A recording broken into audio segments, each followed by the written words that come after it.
నమస్తే అండి. శ్రీ గురుభ్యో నమః. శ్రీమాత్రే నమః. ఈరోజు మనము గోచార రీత్యా గురుగ్రహం మనకి మే 14 తారీఖున వృషభ రాశి నుంచి మిథున రాశిలోకి సంచారం జరుగుతుంది. సో, ఆ సంచారంలో మనకి ఏ రాశుల వాళ్ళకి ఎలాంటి ఫలితాలు ఉంటాయనే విశ్లేషణ చేద్దాము. సో, ద్వాదశ రాశుల వాళ్ళకి గురు గోచార ఫలితాలని ఈ వీడియోలో తెలుసుకునే ప్రయత్నం చేద్దాము.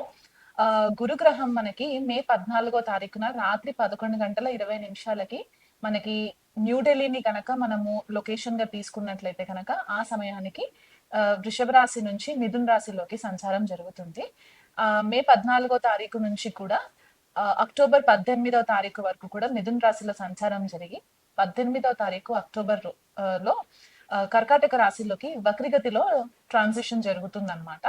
సో అక్టోబర్ 18 నుంచి డిసెంబర్ 5 తారీఖు వరకు కూడా గురువు కర్కాటక రాశిలో వక్రిగతిలో సంచారం జరిగి డిసెంబర్ 5 తారీఖున మళ్ళీ డైరెక్ట్ మోషన్ లోకి వచ్చిన తర్వాత నెక్స్ట్ ఇయర్ అంటే 2026 జూన్ 2 తారీఖు వరకు కూడా గురువు మనకి మిథున రాశిలో సంచారంలో ఉంటుంది. అంటే దాదాపుగా ఒక 2 రాశులని మనకి ఈ ఇయర్ కవర్ చేస్తారనమాట. అండ్ ఇది మనకి అతిచారి అని కూడా చెప్తారు. ఈ సంవత్సరం గురువు అతిచారి అంటే చాలా ఫాస్ట్ మూవ్మెంట్ ఉంటుందన్నమాట. సో గురువు మనకి జనరల్ గా ఏమనుకుంటామంటే జీవకారక గ్రహము అని చెప్పేసి అనుకుంటూ ఉంటాం అనమాట. ఎందుకంటే గురువు చాలా మంచి ఫలితాలు ఇస్తారు. శుభగ్రహము. మనకి ఏ ఆస్పీషియస్ ఫంక్షన్స్ చేసుకోవాలనుకున్నా కూడా గురుబలం చూసిన తర్వాతే మనము క్యాలిక్యులేషన్స్ లోకి తీసుకునే ప్రయత్నం చేస్తూ ఉంటాం అన్నమాట. జీవకారక అంటే మనకి ఏదైతే ఆక్సిజన్ మనకి సప్లై అవుతుందో దీనికి గురువే కారణం అవుతారు. మనకి ప్రాపర్ ఎథిక్స్ నేర్పించడానికి మన మారల్స్ వాల్యూస్ ఇవన్నీ కూడా గురుగ్రహం నుంచే వస్తాయి. మనకి గురువుల యొక్క బ్లెస్సింగ్స్ ఉన్నాయా లేదా, లేకపోతే దైవ బలం ఉన్నదా లేదా అనేది కూడా మనకి జన్మ జాతకంలో గురుగ్రహాన్ని పొజిషన్ ని బట్టి మనకి తెలుసుకుంటాం అన్నమాట.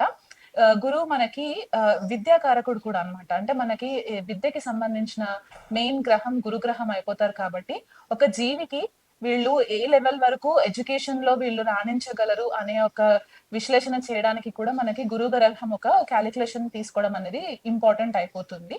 అది కాకుండా పుత్రకారకుడు అంటే మనకి పిల్లల కోసం మనం ఏదైతే మెయిన్ గ్రహాన్ని చూస్తామో గురువుని మనము కన్సిడరేషన్ లోకి తీసుకుంటాము. కొన్ని క్లాసిక్స్ మనకి ఏం చెప్తాయంటే ధనకారకుడు కూడా గురువు అని చెప్తూ ఉంటారు. ఎందుకంటే ధనస్థానానికి ఆ గురువు కూడా ఒక రకంగా ఆధిపత్యం వహిస్తారు కాబట్టి అన్ని శుభకార్యాలకి మనకి ఏదైతే మన లైఫ్ లో జరగవలసిన శుభ ఫలితాలకన్నిటికీ కూడా గురు గ్రహం చాలా ఇంపార్టెంట్ అయిపోతుంది అనమాట. సో అలాంటి గురుగ్రహం యొక్క సంచారము ఈ ద్వాదశ రాశుల పైన చాలా ఎఫెక్ట్స్ ఉంటాయి కాబట్టి అది ఎలా ఉండబోతుంది అనే విశ్లేషణ నేను చేస్తాను. కన్యా రాశి వాళ్ళకి గురు గోచారము మిథున రాశిలో సంచారము ఎలా ఉండబోతుందో తెలుసుకుందామండి. చతుర్థాధిపతి సప్తమాధిపతి గురువు కన్యా రాశి వాళ్ళకి దశమ స్థానంలో సంచారం జరగడము, దశమ స్థానం నుంచి కూడా ద్వితీయ కుటుంబ స్థానము, చతుర్థ గృహస్థానము అండ్ షష్ట రోగస్థానము శత్రుస్థానాన్ని గురువు యొక్క దృష్టి పడుతుంది కాబట్టి కన్యరాశి వాళ్ళకి ఉద్యోగంలో ఉన్న కన్యరాశి వాళ్ళకి కూడా చాలా మంచి ఫేవరబుల్ రిజల్ట్స్ వచ్చే ఛాన్సెస్ కనిపిస్తున్నాయి. గురు యొక్క బ్లెస్సింగ్స్ వల్ల వీళ్ళకి ఉద్యోగంలో కొద్దిగా రికగ్నిషన్ రావడము, దాని వల్ల వీళ్ళకి కొద్దిగా అధికంగా రెస్పాన్సిబిలిటీస్ పెరగడము. అధిక రెస్పాన్సిబిలిటీస్ పెరిగినప్పుడు ఏమవుతుందంటే కొద్దిగా వర్క్ లో స్ట్రెస్ ఫీల్ అవ్వడం అనేది కొద్దిగా మనకి కన్యరాశి వాళ్ళకి గురు సంచారం వల్ల కనిపిస్తూ ఉంది. ఎవరైనా ఇది వరకు కెరియర్ లో గ్రోత్ లేదు, మేము వేరే ఉద్యోగం వెతుక్కుంటాము అని అనుకున్న వాళ్ళు ఉంటే కనుక ఇది టైం చాలా మంచి టైం అన్నమాట కన్యా రాశి వాళ్ళకి. ఎందుకంటే దశమ స్థానంలో ఉన్న గురువు ద్వితీయ స్థానంని కూడా చూస్తారు కాబట్టి ఆర్థికంగా వృద్ధి జరిగే ఛాన్సెస్ మనకి ఎక్కువ క్లియర్ గా కనిపిస్తూ ఉన్నాయి గురు సంచారం వల్ల కూడా. కుటుంబ వాతావరణంలో కూడా మంచి శుభ ఫలితాలు కనిపిస్తూ ఉన్నాయి. తల్లి యొక్క ఆరోగ్యం పట్ల ఇది వరకు ఏవైనా ఇబ్బందులు ఉంటే కనుక ఆ విషయంలో కూడా వీళ్ళకి కన్యరాశి వాళ్ళకి కొద్దిపాటిగా మదర్ యొక్క హెల్త్ విషయంలో కూడా మంచి రిజల్ట్స్ కనిపిస్తాయి. వాళ్ళ ఆరోగ్యం కొద్దిగా మెరుగుపడడం వల్ల కూడా వీళ్ళకి మనశ్శాంతి అనేది కనిపించే ఛాన్సెస్ కనిపిస్తున్నాయి.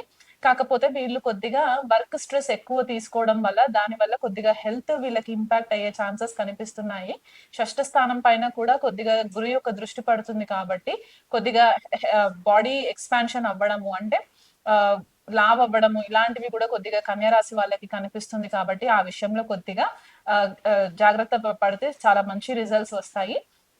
ఏది పడితే అది బయట తినకుండా వీలైనంత మట్టుకు హోమ్ ఫుడ్ ని ప్రిఫర్ చేసుకుంటే కనుక మంచి రిజల్ట్స్ ఉంటాయి.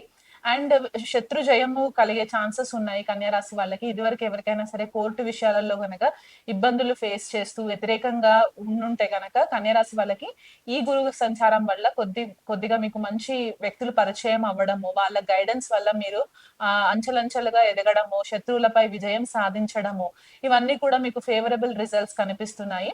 ఏదైనా స్కిల్స్ నేర్చుకోవాలి, దానివల్ల మీకు కెరియర్ లో కొద్దిగా గుర్తింపు రావడానికి ఉంటుంది అని అనుకున్న వాళ్ళు గనక కొద్దిగా డబ్బు ఖర్చైనా సరే మీరు మంచి స్కిల్స్ నేర్చుకొని సర్టిఫికేషన్స్ తెచ్చుకున్నట్లయితే గనక మీకు ఉద్యోగ పరంగా కూడా మంచి రికగ్నిషన్ వస్తుంది. ఉద్యోగంలో ప్రమోషన్స్ ఎదురు చూస్తున్న వాళ్ళకి ప్రమోషన్స్ లభించే పరిస్థితులు కనిపిస్తున్నాయి. అలాగే ఉద్యోగం మారాలనుకున్న వాళ్ళకి కూడా మంచి ఫేవరబుల్ రిజల్ట్స్ ఉంటాయి. కొంతమందికి ఆన్ సైట్ ఫారెన్ ట్రావెల్స్ చేసే ఛాన్సెస్ కూడా ఉండి ఉద్యోగంలో కొద్దిగా ఎక్స్పాన్షన్ అనేది కూడా కనిపిస్తుంది. బిజినెస్ చేసే వాళ్ళకి కూడా కొద్దిగా మంచి ఫేవరబుల్ రిజల్ట్స్ కనిపిస్తున్నాయి. కానీ కొద్దిగా పార్ట్నర్స్ విషయంలో కొంచెం కేర్ఫుల్ గా ఉండండి. ఎందుకంటే కన్య రాశి వాళ్ళకి గురువు బాధక అవుతారు కాబట్టి పార్ట్నర్స్ ని అంత గుడ్డిగా నమ్మకుండా వీళ్ళనంత మటుకు వాళ్ళపైన కూడా ఫోకస్ పెట్టినట్లయితే మీకు మంచి ఫేవరబుల్ రిజల్ట్స్ ఉంటాయి. ఓవరాల్ గా మీకు కన్య రాశి వాళ్ళకి ఏంటి అంటే సంఘంలో మీకంటూ ఒక విలువ పెరగడము, మీ మాటకు ఒక విలువ పెరగడము, ఇది వరకు కొద్దిగా కన్ఫ్యూజన్ లో ఉన్న పరిస్థితులు ఉంటే గనక ఈ గురు మార్పు వల్ల ఒక కొత్త ఎనర్జీ అనేది మాత్రం మీరు ఖచ్చితంగా ఆస్వాదిస్తారు. ఇంకా బెటర్ రిజల్ట్స్ మీకు ఒత్తిడి లేకుండా ఉండాలి అని అనుకున్న కన్య రాశి వాళ్ళకు ఉంటే గనక మీరు దగ్గరలో ఏదైనా గోశాల ఉంటే రెగ్యులర్ గా ప్రతి గురువారం విజిట్ చేసే ప్రయత్నం చేయండి. గోవుకి గ్రాసం తినిపిస్తూ ఉండండి, గోసేవ చేస్తూ ఉండండి, ఆ దత్తపారాయణం చేసుకుంటూ ఉండండి.